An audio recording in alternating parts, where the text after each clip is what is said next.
So it's Friday, so it's time for Poets. Some of us know that as Push Off Early, tomorrow's Saturday.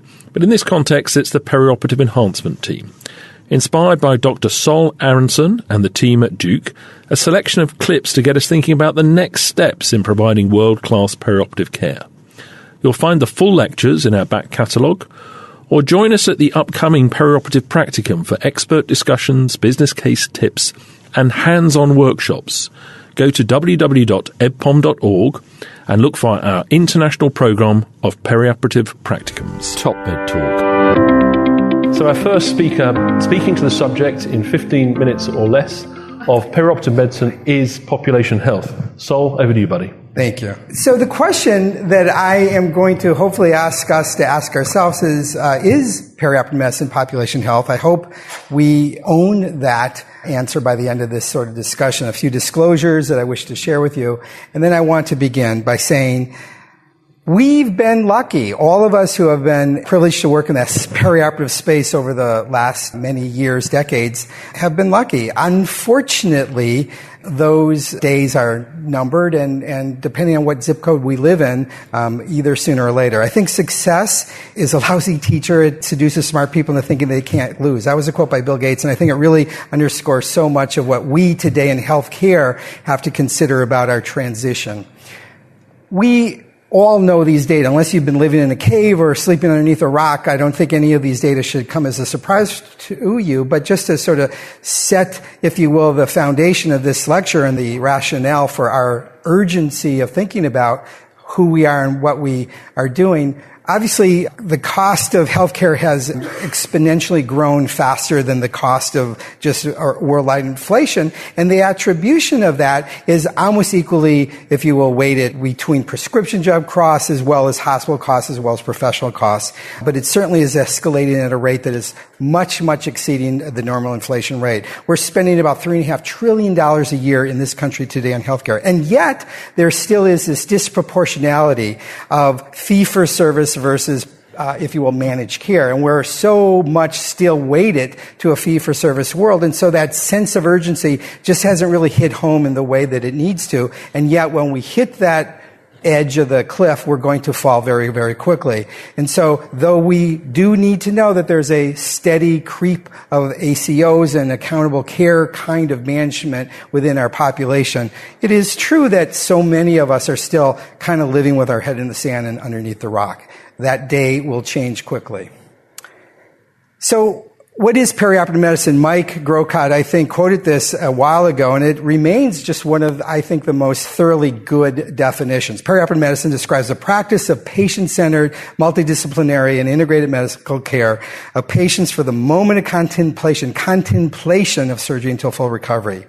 Whereas population health has been described many ways by many people, this is probably one of the earliest and if you will, almost original definitions, the health outcomes of a group of individuals, including the distribution of such outcomes within the group.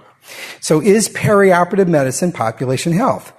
So population health is sort of that pinnacle of a number of behaviors and processes and actions that we all ascribe to reduce costs and improve our quality or improve the value of what we do in healthcare, to enhance the experience of the providers, to, of course, enhance the care of the patient as a consequence of that, and to do it within a population health framework. So how does perioperative medicine contribute to that is the question that we have to ask ourselves, because we need to know that we are contributing to the value proposition. If we don't know that and we cannot define that, then we have no value. So it's really important for us to understand it in that context.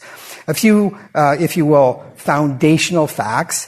Right now, the $3.5 or $3.3 trillion that we spend on healthcare, a significant portion of that is attributable to just unnecessary care or wasteful care or uncoordinated care. And what we can do as providers within that perioperative space as a contribution to the continuum of population health really has to be described in the context of what we're doing to this very important number, because we need to bend this curve or we will not survive. In our institutions as individual providers, we will not survive. An interesting article was published, I don't know how many of you saw it, a couple weeks ago in the Wall Street Journal. It was an article that described the cost of a total knee replacement. The Gunderson Clinic in upstate Wisconsin always had a lean methodology, a Toyota type of analysis of what it costs to do a knee, and they found that the cost of a knee was about $7,000 to maybe $10,000, and they really broke it down almost by step, as you would a car on an assembly line, by each bolt and each nut as we gone through every minute. And they figured out that the cost could be attributable to each of those, if you will, efforts. That's far different than the average cost of a knee throughout the average aggregate, if you will, analysis in our country, whereas right now we're looking at upwards of 40 or plus, depending on where you live and how you charge for that procedure. But I think the important part of this article was it went to the consumer, it went to the person who is now going to be the shopper, and they're going to determine, based on their savviness and their tools that are going to be available to them, where they're going to go to get the procedures done. And so if we are not aware of these data being distributed to our customers, we're fools, and we need to get our head out of that sand as well. We live in an interesting space in the perioperative world. We represent probably about a third of the admissions to a hospital, and yet we are accountable for over 50% of the cost. And so the things that we do have great value, and the things that we can do from a behavioral modification also have great implications. And so what we decide we're going to do proactively to influence the cost of healthcare and how we can bend that curve are going to be very, very important. So I think we have to own the idea that perioperative medicine is a part of population health. This is an editorial that Mark McClellan and I wrote a couple of years ago, and I think it was interesting in that before we actually published this together, I had to convince him that perioperative medicine was indeed a part of population health, worthy of talking about. He was willing to sort of listen, but he was also inclined to dismiss it. And my argument to him was this, that although in that continuum of life, from birth to death, that population health cycle, perioperative medicine represents a disproportionately small sliver of that continuum. And yet, the value proposition that we could influence in that small, disproportionately small sliver is disproportionately great. And so what we do in that little world, in our little niche, is great compared to, relatively speaking, everyone else. The other thing we talked about is there are essentially four kinds of tranches of people in a cohort, a biologic cohort of population.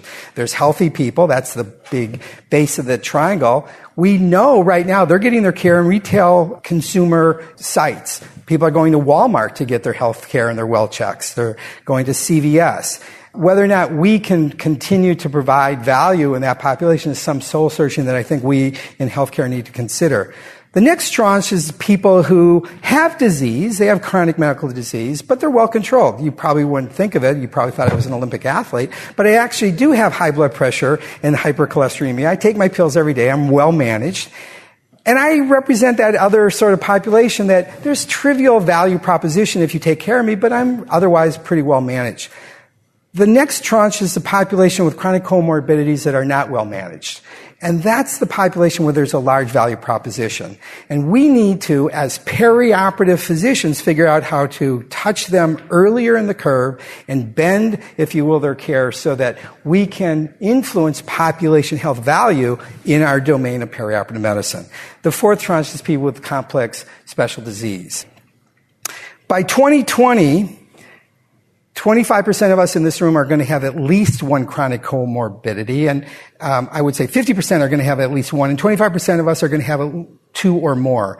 So we continue to get older, and we continue to get sicker, and the population that we're going to see in a perioperative domain is going to continue to be reflective of that older and sicker population, and so they're going to come to the OR, and when they come to the OR, we have to be able to manage them.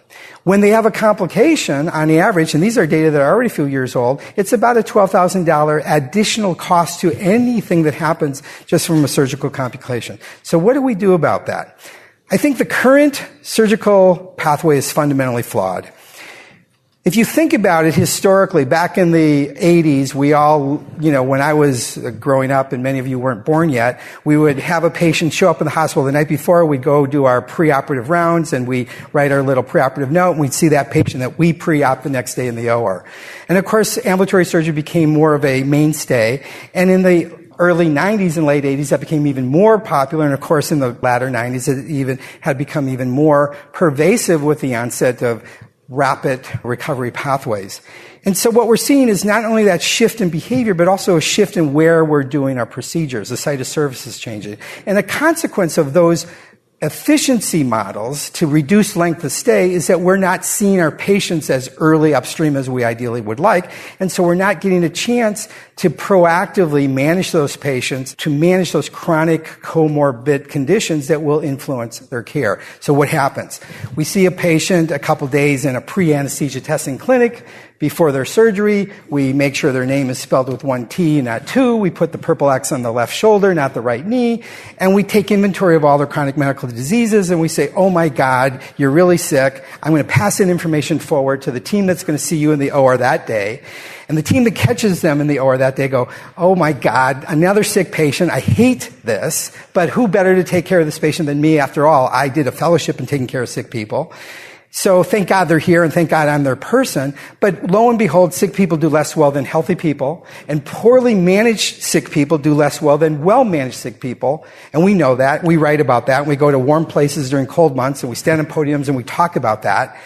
And that's the paradigm, and that's terribly inadequate. And so we need to blow up that paradigm. And so that's what we can do to bake together the concept of perioperative medicine being a part of population health. We have to align those interests so that we're seeing these patients earlier in the curve, that we can improve their access to the system, we can enhance their risk stratification, and when possible, modify modifiable risk factors to improve our tracking and coordination of those patients, and to be a part of the population health domain, and to be a part of that population health cycle. There's a lot of things that contribute to perioperative risk. The healthcare characteristics of a patient, the patient characteristics, and the social economic. But what we can do in our space is to influence those acquired and lifestyle, if you will, modifiable risk factors. And we can do that by seeing these patients further upstream. So how do we do that? Well, we can identify them. These are some data of a study that we've done. We had a CJR program like so many of you in your hospitals, and we made a notation of identifying people who had significant outliers from a violation of healthiness standpoint, whether or not they were anemic or poorly controlled diabetics or poorly healthy people from a nutrition standpoint or a pain management standpoint, et cetera, et cetera. And we noted that. We did that in a comparative analysis against another non-CJR participating hospital. And there was some influence just by the fact of recognizing that. But interestingly, the 14% of people who were noted to have checklist violations, risk stratifying checklist violations in the CJR hospital, still only 34%, a third of them were referred proactively to an optimization program. And although we were able to influence the length of stay and their discharge disposition to home, we didn't have an impact on their 90-day readmission or their ED visits. We can do better. So I have a saying, between data and intention is reality.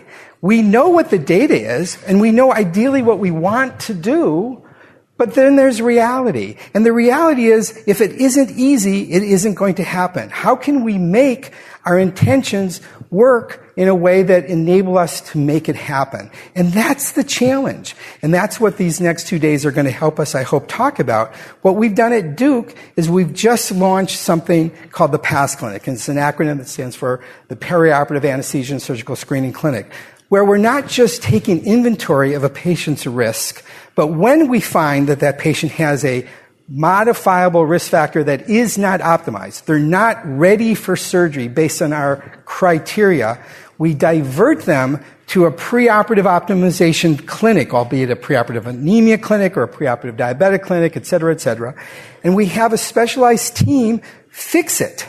We don't land planes until the wheels are down, because if you do, it's likely you'll crash. Now, you can be a great pilot, and some of us are proud of the fact that we're great pilots, but the reality is even great pilots will likely not have good outcomes if you routinely land planes before the wheels are down. And so the PASS clinic is that model whereby we're identifying the planes before their wheels are down, and we're diverting them to make sure that they get optimized as best we can in these preoperative optimization clinics, and then we bring them in for the landing. And so that's a heavy lift. It takes a village. It's not just a combination of multidisciplines from the perspective of physicians and providers, but it's an institutional lift. And at Duke, I'm very, very lucky to say that there's been an investment at Duke University to enable us to have all these stakeholders to get together and create this milieu, to create the PASS Clinic. And the PASS Clinic is just part of the overarching perioperative medicine footprint in population health. And so we're also, of course, interested in what we do in the OR. We're, of course, interested in what we do after they are discharged from the OR and how we enable their most effective and most efficient transition of care. And for that, I think perioperative medicine is population health, and I think we have a responsibility to that. Thank you. Top Med Talk. Nick Majerison here. Thank you for listening to Top Med Talk. Now, make sure you've subscribed to Top Med Talk on your podcatcher or however it is that you're listening to us at the moment. And you're spoilt for choice. We're on pretty much every single podcast platform you could think of. So make sure you've subscribed. Make sure you've engaged with us on social media, Twitter, Facebook, LinkedIn, YouTube. And make sure you've signed up for our email updates on topmedtalk.com. If you get yourself there, you'll find a website that contains all of the podcasts that we've ever done. And it gives you the chance to sign up for our email updates. That way we can always get in touch with you and tell you what we're up to. Oh, and while you're online, check out ebpom.org/meetings. While you're there, get excited about EBPOM London 2019, the London Perioperative Medicine Congress. It's on July the 2nd, and it's one of many meetings that EBPOM organises around the world in order to communicate the perioperative medicine message. Have a look, ebpom.org/meetings.